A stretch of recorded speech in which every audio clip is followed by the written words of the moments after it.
Okay, 8th standard हम लोग ने क्रिया या लेसन स्टार्ट किया था, जिसमें क्रिया क्या होती है वो भी मैंने आपको बताया था, और साथ साथ उसके हम लोग दो मुख्य भेद भी देखने वाले थे। तो पहला है अकर्मक, जो कि मैंने जैसे बताया था कि क्रिया के साथ अगर कोई कर्म ना हो तो उसे अकर्मक कहते हैं। उसके और कई एग्जाम्पल है, देखिए पेज नंबर 17 पे हम लोग आए हैं, तो उसके और कई एग्जाम्पल आपको दिए हैं। एक दिन लेखिका अपने कमरे में बीमार पड़ गई। पत्नी बड़ी प्रसन्न हुई। ठेकेदार नया था। राजा रथ पर सवार हो गया था। ये सब पढ़ना या फिर हुई, था, हो गया, ये सभी क्या है, अकर्मक क्रिया के एग्जाम्पल है। तो दूसरा है हमारा सकर्मक क्रिया। सकर्मक क्रिया क्या होती है? तो जिस क्रिया के साथ कर्म जुड़ा होता है तो उसे सकर्मक क्रिया कहते हैं। तो उसे हम लोग कैसे पहचानेंगे? तो उसको हम लोग क्रिया को अगर सवाल पूछते हैं तो उससे हमें कर्म मिलता है। देखिए मैं आपको एग्जाम्पल समझा दूँ कैसे होते हैं। यहाँ पे देखिए, राजा ने चारों बेटियों को गेहूं के दाने दिए। तो यहाँ ये जो एग्जाम्पल है, देखिए यहाँ पे मैं मार्क कर रही हूँ, राजा ने चारों बेटियों को गेहूं के दाने दिए। तो देने की क्रिया है यहाँ पे। तो क्या दिए? दाने। तो ये तो बन गया आपका कर्म, है ना, दाने। तो इसीलिए इसे हम सकर्मक क्रिया कहते हैं। तो साथ साथ और एक एग्जाम्पल देखिए, यहाँ पे आपको और कोई एग्जाम्पल्स दिए हैं। खेती सीखने से पहले लोग शिकार करते थे।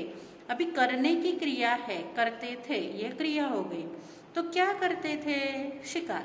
तो शिकार बन गया आपका कर्म। तो इसीलिए यह हो गया सकर्मक। पहले लोगों के पास बैंक नहीं थे। क्या नहीं थे? बैंक।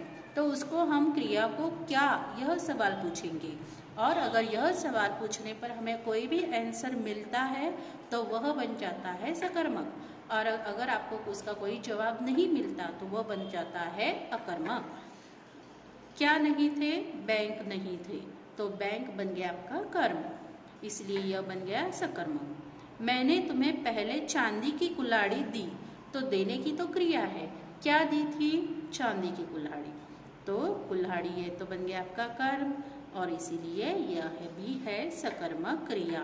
और आखिरकार मैं उनसे मिलने पहुंच गई। देखिए यह मिलने की क्रिया है ना, पहुंच गई तो बाद में, लेकिन क्रिया कौन सी है? मिलने की। तो क्या मिलने गई? किनसे? उनसे।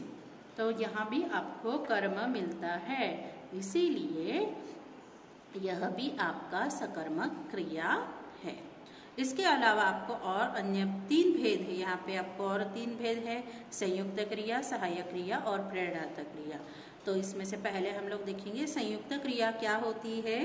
तो अगर आपकी क्रिया के साथ और कई वर्ड, शब्द जुड़े होते हैं तो उसे हम लोग संयुक्त क्रिया कहते हैं। जैसे राजा रथ पर सवार हो गया, तो होने की क्रिया थी और हो गया, उसको गया के साथ पूरा किया गया। एक बार पूरी क्लास पिकनिक पर जा रही थी, तो जाने के साथ वह रही थी, यह भी संयुक्त अक्षर जुड़ जाते हैं।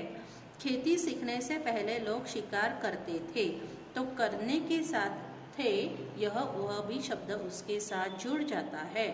तो हो गया, जा रही थी, करते थे, ये सभी शब्द क्रियाएं क्या होती है? एक से ज़्यादा है, इसीलिए उन्हें संयुक्त क्रिया कहा जाता है। अभी देखिए आपको यहाँ पे एक एग्जाम्पल दिया है, रजा साहब स्टेशन पर मेरा इंतज़ार कर रहे थे।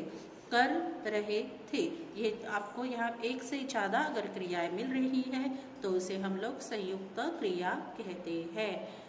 इसी टॉपिक को हम नेक्स्ट वीडियो में कंटिन्यू करने वाले हैं।